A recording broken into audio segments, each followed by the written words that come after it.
At sa pagkakataong ito ay makakausap naman natin sa linya ng telepono si Undersecretary Claire Castro, ang press officer ng Malacanang. Magandang gabi po, Yusek. Si Ryan Lisiges po ito, kasama natin si Clazel Pardilla. Yes, good evening Ryan and good evening Clay at sa lahat ng sumusubaybay sa inyong programa. Magandang gabi po sa inyong lahat. Magandang gabi din po, Yusek. Kumusta po? Napakaingay po ng politika nitong nakaraang linggo. Sa palagay niyo po ba ay huhupa ito ngayong linggo, Yusek?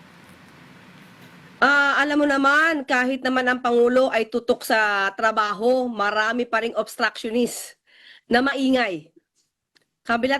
Kumbaga, lahat sila nag-iingay at ito ay nakakaapekto sa bansa natin. Pero kahit maingay sila, ang Pangulo ay tutok pa rin sa pagtatrabaho para sa bayan natin. Yusek, sa Facebook Live po ni Senator Alan Peter Cayetano, nabanggit niya po na siya po ay handang makipag-usap kay Acting Senate President Win Gatchalian at may 3 libro daw po siya na hawak. Yan daw po yung Philippine Constitution, yung Senate Rules at Biblia na nagsasabing legitimate daw po na siya yung Senate President. Ano pong masasabi ng Malacanang dito? Wala po yata sa Biblia kung ano yung provision, yung tungkol sa konstitusyon. So nagkaroon na po ng pagkilala kay Acting Senate President Sherwin Gatchalian at lahat na po halos ng mga abogado, miyembro ng IBP, mga dating Senate President, nagsabi po na legitimate, legal, valid yung naging sesyon ng June 3. So, sa aking palagay, although hindi po makikialam ang Pangulo kung ano man ang pag-uusapan. Yes, hindi makikialam ang Pangulo sa pag-uusapan nila dyan. But, ang meron pong kapangyarihan ngayon, ang kinikilalang liderato po ay si Senator Sherwin Gatchalian. So, hindi ko po alam kung kinakailangan pa nila mag-usap para for what? Anong reason ba? For term sharing? Anong reason ba, Clay? Yusek, ano po yung turing natin doon sa isinagawang hearing nga ng Senate Blue Ribbon Committee ng Cayetano Block? Official ba itong may tuturing o ano po yung tingin dito, Yusek? Okay, matagal na po natin kinilala. Kinilala na rin na po ng House of Representatives ang pamumuno po ni Acting Senate President Sherwin Gatchalian. At nagkaroon na po ng, kumbaga na-declare na vacant at lahat ng posisyon at ito ay napunuan na po nung sesyon ng June 3. So kung sino man po ang na-elect nung June 3, yun po ang kikilalanin po. So kung ano man po ang naging transaksyon ng mga senador na hindi na po nasa pwesto, maituturing po yan na hindi valid. Wala po siyang saysay. Hindi po siya maituturing na legal. Yusek, malinaw po ang posisyon ng PCO ng Malacanang. Ayaw nito sa fake news. Pero po sa Senate Blue Ribbon Committee ng Cayetano Block ay nakaladkad po yung pangalan ni Pangulong Marcos sa maanumalyang flood control project. May balak po ba ang Malacanang nakasuhan yung mga nagdadawit sa ating presidente na siyang nanguna sa pag-iimbestiga po sa flood control scam?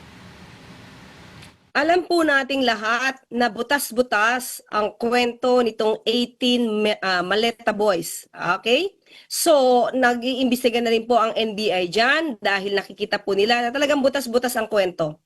Maraming kwento na para mga senador pa ang nagko-coach sa mga resource persons para mabuo ang kwento. So, ang Pangulo po ay hindi po siya ang magdedemanda, hindi po siya ang magrereklamo, kundi mismo kailangan tong aksyonan ng NBI at ng ibang investigating bodies dahil ang mga sinasabi nito ay mapanira, hindi lamang po sa Pangulo, mapanira na po sa pamumuno ng Pangulo at nakakaapekto po to sa bayan at nakakaapekto po to sa ekonomiya. So dapat lamang tong imbestigahan. Yusek, ang publiko po sinasabi na sana matapos na itong problema dyan sa Senado. Sa palagay po ninyo, paano mareresolba yung problemang ito sa Senado? Kasi mukhang pinaninindigan ng magkabilang panig yung kanilang paniniwala, Yusek. Yung pong hindi na kinikilala, dapat mag-give in na. I-give up na yung kanyang iniisip o kanyang dream na ipagpatuloy ang kanyang pagiging Senate President. Nasa kamay niya po yan. Sabi niya po, kulang ng isa para maging 13 o di siya na po ang maging 13. Ang sabi niya naman po ay, sabi niya po ito part of my wishes na may 13 yung kabila, o di siya na po ang maging 13. Nasa kanya po yan. Nasa kanya na lang po yan. Hindi po siya dapat na, sabi nga po ng iba, yung 4 na Senate President, wag masyadong kapituko sa pwesto. Yusek, ano po yung nakikita niyong koneksyon sa ginagawang ito po ni Senator Cayetano sa 2028 elections at sa parating na impeachment laban po kay VP Sara Duterte? Although hindi nakikialam ang ehekutibo sa gagawing impeachment trial or impeachment proceedings dito sa Senado dahil nirerespeto po ng ehekutibo ang separation of powers. Pero kung titingnan po natin, gusto nilang idomina impeachment trial at hindi natin alam dahil karamihan sa kanila ay ayaw ng impeachment at ang karamihan sa kanila ay gustong patayin ng impeachment agad. So yun po yung hindi magiging maganda siguro kung babahiran nila agad ito ng kulay na hindi na makikita ang totoong ebidensya at hindi na makikita ng taong bayan ang katotohanan patungkol sa mga inaakusa sa Vice Presidente. Yusek, ang sabi kasi ng Cayetano Black, gusto daw nilang matiyak ang pagiging independent ng Senado kaya sila nag-boycott. Ano po ang take natin dito? May insidente na bang nakialam ang Malacanang sa Senado, Yusek? Binabigit niya lang po yan lang po yung naratibo niya para hindi sa kanya masisi ang kaguluhan sa Senado. Isipin natin, mula pa lang May 11, si Pangulo po ba ang nagpapunta at nagpilit kay Senator Bato de la Rosa na pumunta doon? So nung nalaman ng NBI na nandoon si Senator Bato de la Rosa at meron naman silang warrant of arrest, syempre kailangan nilang kausapin ito. Pero anong ginawa? Hindi po ba hinarangan at kinanlungan nila Senator Alan Cayetano? Ito po ba ang sinasabing may intervention? Ang pag-uutos na may aarestuhin si General Aplasca at ang pagdeklara ng lock and load order at magkaputukan doon na pinangunahan ni General Aplasca sa utos o sa permission na rin ni Senator Alan Cayetano, pati yung paglalabas o pagpapatakas kay Senator Bato de la Rosa. Hindi po nag-intervene ang Pangulo dito, lahat po yan ay kagagawan ng grupo po ni Senator Alan Cayetano. Yung pagbo-boycott nila, hindi po ito paraan para ipakita nila kung ano yung kanilang hinaing. 3 araw na walang sesyon. Naapektuhan po ang trabaho sa Senado. Yan din po ba ay sasabihin may intervention ng Pangulo?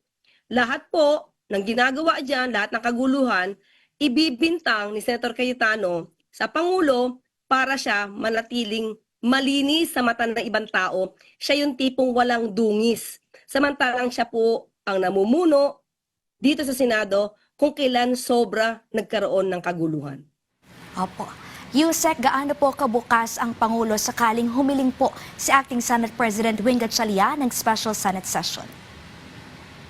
Yan, bukas po ang Pangulo sa magiging panawagan ng kinikilalang liderato sa pangunguna po ni Acting Senate President Wing Gatchalian. Kung kinakailangan po ng special session, makipag-ugnayan lang po para malaman po kung ano po ang dapat na gawin pa. Alright, maraming salamat po, Undersecretary Claire Castro ng Presidential Communications Office. Magandang gabi po.